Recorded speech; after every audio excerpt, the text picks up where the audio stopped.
I knock on a friend's window. The lights flicker on, and I see the curtains move. But no one answers. I bang on the window harder. "Let me in, please," I say, but the lights darken. They know I've been accused and refuse to help me. Fear and adrenaline rush through my veins as I keep running, knocking on more windows along the way. No one has mercy. They all know what happens to sinners. Another flight of stairs passes in a blur when I hear the guard's heavy footfalls from above. I can't hide, but I don't want to go without trying. "Help me, Daddy. I need your strength now." My previous desolation evolves into a will to survive. I have to keep running, but I tremble and gasp for air. I steel my nerves and force my body to keep moving. In a matter of minutes, my legs cramp and my chest burns. I plunge to the ground, scraping my knee and elbow. A moan escapes from my chest. Gotta keep going. "Stop!" Their voices bounce off the buildings. "Lexi Hamilton, surrender yourself," they command. They're gaining on me. I resist the urge to glance back, running into what I assume is an alley. I'm far from our high-rise in high society as I plunge into a poorer section of the city, where the streets all look the same, and the darkness prevents me from recognizing anything. I'm lost. My first instinct is to leap into a dumpster, but I retain enough sense to stay still. I crouch and peek around it, watching them dash by.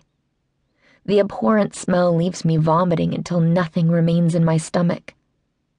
Desperation overtakes me, as I know my retching was anything but silent. My last few seconds tick away before they find me. Everyone knows about their special means of tracking sinners. I push myself to my feet and look left, right, and left again. Their batons click against their black leather belts, and their boots stomp the cement on both sides of me. I shrink into myself. Their heavy steps mock my fear, growing closer and closer until I know I'm trapped. Never did I imagine they'd come for me. Never did I imagine all those nights I heard them dragging someone else away that I'd join them. "You're a sinner," they say. "Time to leave."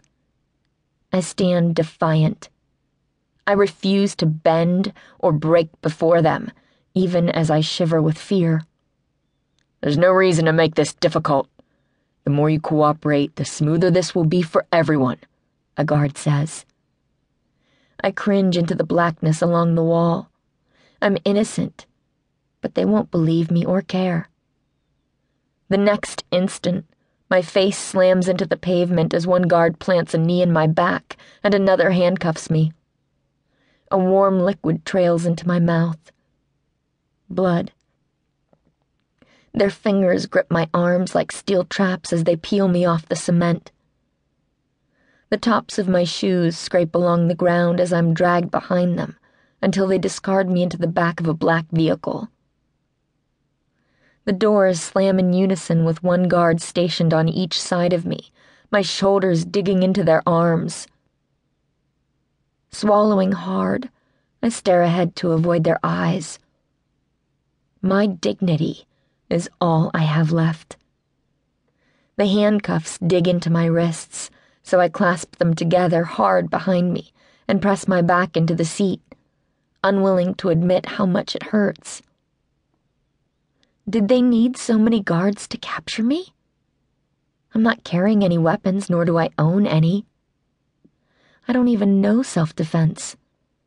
High society frowns on activities like that. The driver jerks the vehicle around, and I try to keep my bearings, but it's dark, and the scenery changes too fast. Hours pass, and the air grows warmer, more humid the farther we drive.